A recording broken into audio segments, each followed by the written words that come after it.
Okay, welcome to Foreplay Radio Sex Therapy. This is your host, sex therapist Laurie Watson, and Dr. Adam Mathews, couples therapist. And we are going to talk about the G-spot today. Laurie, what have you gotten me into? You got me in a closet talking about G-spots? He's backed against the wall. We should post a picture of you. He's like, oh my gosh. We're gonna talk about all this stuff. Talk about the G-spot. Okay, let's do it. Let's do this. Where are they finding us first? On the way, where are they going to find this conversation about the G-spot? That's right.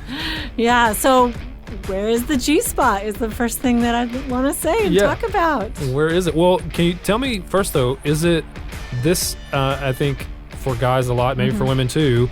Like, is this a real thing? Are we talking about, is this a myth? Is this the Loch Ness Monster? Like, what? Yeah. What are we, is this a real thing? It. No, it's a real thing. Okay. It's a real thing. I mean, the problem is you can't see it, and it's not in the exact same spot in every woman. Okay. And some women feel differently about it, like they have different sensations.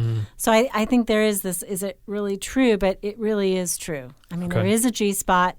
And it is it's in her vagina, on the roof of her vagina, if she's lying on her back. Okay. Kind of right below her urethra, if you can imagine that. And it's actually a cluster of nerves that, when stimulated, sort of has an increase in terms of swelling.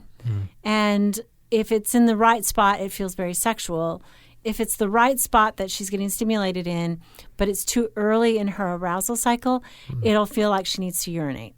Okay. So that can be, you're there, you're in the good place, but it's like you're too early touching it. Okay. So that's what may make it confusing at times. Yes. For men and for women, I would guess. For both. Yeah. Yeah, they're like, I don't know. Okay. You know, I don't know if there's anything there that is worth it.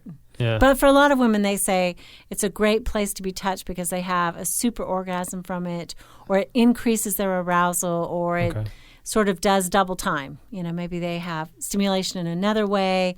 And G-spot stimulation is also probably the way that women who can have orgasms with intercourse, they actually have a way that their angle is, and the way he connects through intercourse, it's actually good G-spot connection, G-spot stimulation. So that's something that couples can explore together, I'm guessing, to find out if it sounds like, I think sometimes it's presented as you either got it or you don't. If you had a G-spot, you would know it already, or you would have found it, or your partner would have found it. But what you're saying is, no, this is going to take some work to find it, or it takes some exploration. Maybe not work, but exploration. Right. Yeah. Exactly. No, I think a lot of people have just never experimented enough to figure it out. I mean, I sit with couples every day, and I often ask them both, do you know where her G-spot is? And they both shake their heads, nope, mm-mm.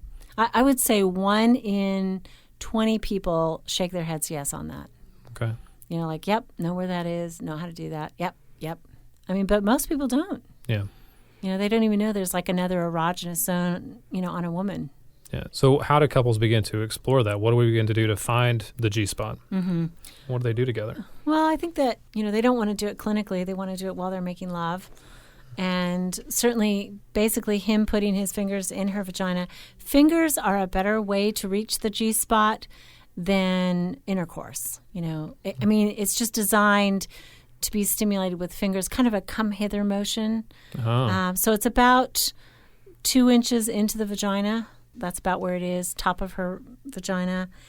And I think a man might feel a slight increase in terms of pressure. Some people say it's a little ridgy, but a lot of men say it doesn't feel any different than anything else in there, you know? So they don't necessarily know other than her subjective response. So what are they looking for, though, as far as touch? Like, you mentioned that a little bit, but can you be more specific of that? Yeah, so they say maybe the size, a slight engorgement, maybe the size of a quarter, between a quarter and a nickel. Yeah. Kind of that size. But a lot of men say, I don't ever feel that. I don't even know that. There's just kind of this soft place on the top of her vagina. So then it's partly then up to your partner to guide you on that. Absolutely. Right? For her to kind of let you know what she's feeling and where to go from there. Yeah. I think that again, it probably should happen sort of later on in the cycle. So it's not like they just lay in bed and say, hey, let's find your G-spot. Okay. All right. Because it might not feel good. It shouldn't be the mission of the whole thing, right? Yeah, okay. I don't know where that is, she'll say. Or you're not, no, it's not there. I don't feel anything. Because she's not really aroused enough. Yeah.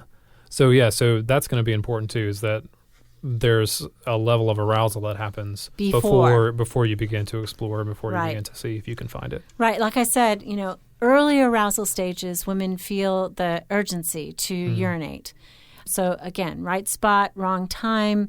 Later on, it's like her brain can translate it differently, and her brain will translate it into sexual pleasure later on. Okay. So. Yeah, that's amazing. Yeah. That's different. We're just so amazing. Yeah, right. Sometimes women ask, if I wanted to have intercourse to have great G-spot stimulation, what would I do? And there's kind of like two positions that work better, and that's her on top. These are also the positions that she climaxes with intercourse most easily. So her on top, like at a 45-degree angle, or maybe on her back, kind of with her legs up. More than just her legs up, but her hips rocked back. So maybe hooked over his elbows, or if you're really young, his shoulders. There you go. Really young. I mean, knowing where that is would lead you to some positions where you can see how you would have to be able to hit it during intercourse. And you'd have to be in a certain position to be able to do that. Right, and it basically connects the penis better with the roof of the vagina. So it's not like necessarily the tip of the penis is hitting it. That's never going to happen because it's too shallow in the vagina. But it's just more of a connection. So what else is important to know about the G-spot, Laurie? Well, I think that for a lot of women who have trouble orgasming, this can be a secondary route. Maybe they can't quite get there, or they get distracted, and then they can't reach orgasm. And so G-spot stimulation is almost a way to distract them. Their partner could do both, clitoral stimulation and G-spot stimulation. And there's sort of like so many things going on at once that she can't quite focus, which is good because she can just feel. And once she starts feeling, she's not overthinking it. Okay. Yeah. So that's kind of helping them be in the moment. Is it the same thing? It or does. Is it different? It's physiological. I think that women tend to watch themselves in terms of, am I getting there? And this makes it hard for them to figure out exactly what their partner is doing. They can't synthesize, these two things at once, the G-spot stimulation and the clitoral stimulation. Yeah. And a lot of women say that's the best orgasm, is both at once, that gives them the most powerful orgasm. So that's definitely something fun to try. Also maybe a toy that is designed for G-spot stimulation. There's some out there that are kind of curved, and that works really well for some women. If they're not inhibited by that sort of thing, that would be great. Yeah, so I like that idea of it being your partner being more present in the act and in the moment, that doesn't have to think about it all the time or kind of monitor their sexual progress. That makes sense why that orgasm is not just from a physiological sense, but also just from a psychological sense, that you are able to be more present. And I'm guessing that also makes it more enjoyable for the man as well. Sure. Anytime she gets lost in herself, I think, and enters the experience, I think oftentimes men say, that's it. That's what he's waiting for, her to kind of get lost in it. And it's exciting. It's kind of like hitting the bell or something when she has a big orgasm. They love that. But again, we don't want them to become performance oriented. That's they right. just want them to explore the cave. Do something fun. That's do right. Something fun. Exploration in and of itself is right. good. Fun. Well, we'll be right back. You're listening to Foreplay Radio Sex Therapy with your host, sex therapist Laurie Watson, and my co-host, Dr. Adam Mathews, couples therapist. We'll be right back.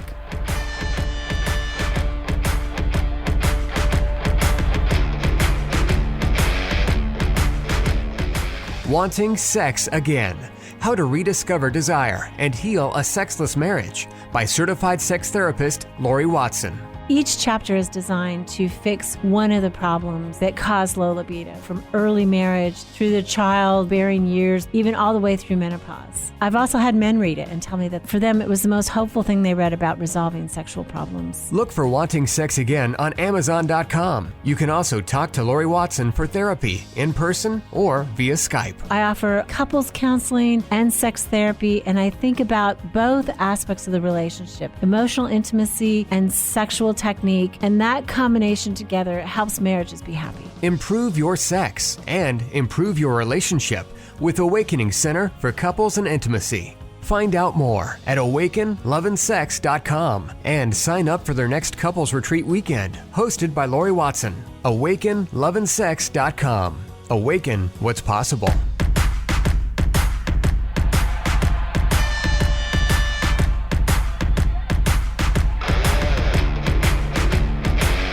Okay, you're back with Foreplay Radio Sex Therapy and your host, Laurie Watson, sex therapist, and Dr. Adam Mathews, couples therapist. And we are talking about the G-spot. Yeah, all and right. that there really is a G-spot. That there really is one. It's not a myth. It really can be found. Yes, right? And it can feel really good for her. Yeah, and I think that's something that we were talking about off air that seems obvious, but maybe we just need to say it. This is a good thing, everybody. This is a good thing that there is a G-spot. Men, it's a good thing. You can find it. You can get there, and it's going to pay off. It's going to have big dividends, right? Right, because it can really increase her orgasm, the power of her orgasm. Yeah. And when you do find it, when you take the time to do this, then, all right, sex afterwards becomes that much better. Yeah, right? super great. Yeah, I think that one thing I would like people to stay away from is kind of this compulsion to perform. They got to find it, or they got to prove something. If she doesn't have a sensation that she's saying is super great, well, it's just because he hasn't found it, and there's this sense of failure, or she's not open. I mean, sex should feel good. It's like there should be some relaxed pleasure in these things, not some quest that, even though I was kidding about that, but some quest that says you're great if you know where the G-spot is and can find it every time. Yeah, that's the myth for men. I think that if you're a good lover, then you know how to find your G-spot every time. Yeah, or right? you know that there is a G-spot. You know that there is a G-spot. Yeah. Now they know. Now you know. Now they know. The more you know. I think, too, G-spot stimulation can be a precursor to women's ejaculation. Okay. So sometimes they try that. And that probably more than anything, I think we need to talk about this again, another podcast. But, sometimes the roof of the vagina does kind of stimulate her for urgency. And there is a sense that with a certain amount of vasocongestion and buildup, that she could have a little bit of liquid come out, and that's an ejaculation. It might not be quite as much as what you see on the erotic films or the porn where, there's this whole gush. But sometimes women, say that if they want to try that, they want to get there, that G-spot stimulation is the way to it. Yeah. What you're saying is we're not going to pursue that, though, right? Like that's not going to be the basis of what our performance is? I think that if they want to go for that, that's fun, but I don't think that they should necessarily feel inadequate if they don't ejaculate, and neither should he. Yeah. I don't have somebody that does, and therefore she's not really experiencing all that she could experience. That's not true. Some women just don't ejaculate, whereas all women do have the G-spot, but some women just subjectively don't feel as much pleasure there as other women. That's an important track along the same lines that we were just talking about, too, of not wanting this to be performance-based, which seems to be an important note that it's different for the sensitivity is different for all women, yes? Yes. Yeah. I mean, and everything is different for every man and every woman. I mean, some women, even though we talk a lot about how the clitoris is kind of the center of her sexual universe, for some women it's too sensitive. They don't want to be touched there. You really got to listen to each other in terms of what feels good. There's also some studies that say if the G-spot is stimulated in labor, it increases her pain tolerance, although I honestly cannot personally fathom that. Me neither. Having had children, no. Yeah. I mean, I think that's the last thing you want when you're in labor. Just don't mess with me. Especially don't mess with me there. Leave me alone. Yeah, leave me alone. I think that's not something to try unless it were specific and planned and both parties really wanted that. Yeah. Well, as what we're saying is if it's not as sensitive for your partner or for you as a woman, what do we do? Like, is there a way to still have that kind of, we labeled it a super orgasm earlier. Mm-hmm. Like, how does that play into your relationship when it's obviously, I would think that people would want super orgasms. Right? Yeah, and maybe she already has super orgasms. Okay.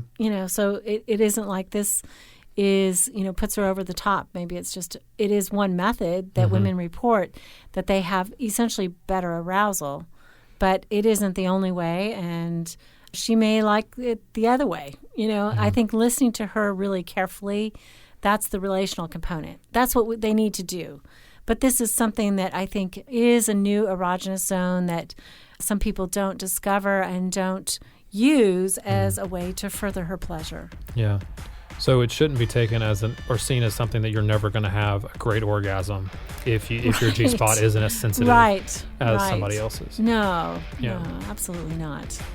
Well, it's been great talking about the G-spot with Dr. Adam Mathews, couples therapist, and I'm Laurie Watson, sex therapist. Thank you so much for listening. We'd love to hear your comments and questions on foreplayrst.com, or you can find us on iTunes and Stitcher. See you next time. Hey, help us stay on top here at Foreplay. We'd love it if you would subscribe and share it with your friends. And please take 1 sec and rate and review us. Thanks so much.